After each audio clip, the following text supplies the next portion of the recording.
150 రోజుల ఛాలెంజ్‌లో 136 రోజుకొచ్చేసాం కదా! దేవుని కృపను బట్టండి.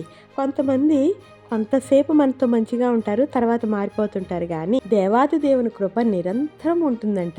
ఆ విషయం ఈ 136 కీర్తనలో ఎన్ని సార్లు రాశారండి. అది చదువుతున్నప్పుడల్లా ఎంత సంతోషమో, ఎంత ఆనందమో. యెహోవా దయాళుడు, ఆయన కృప నిరంతరం ఉండును. ఆయన మహా ఆశ్చర్యకార్యములు చేయవాడంట. పగటి నేలుటకు సూర్యుని, రాత్రి నేలుటకు చంద్రుణ్ణి ఈ ఆకాశ మహా విశాలంలో ఏర్పరిచాడు. భూమినంట నీళ్ల మీద పరిచాడంట.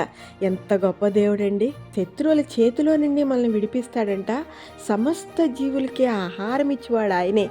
ఐగుప్తు తొలిచూలును హతము చేసి ఇజ్రాయేలీల్ని వారి చెర నుండి రప్పించి సముద్రాన్ని 2 పాయలుగా చీల్చేసి ఆరిన నేలను వారిని నడిపించాడు.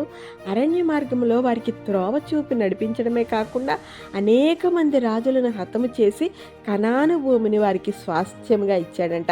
ఎంత గొప్ప దేవుణ్ణి మనం ఆశ్రయించామండి. ఆయన కృప నిరంతరము ఉంటుంది కాబట్టి ఆయనను మనం నిత్యము స్తుతిద్దాము.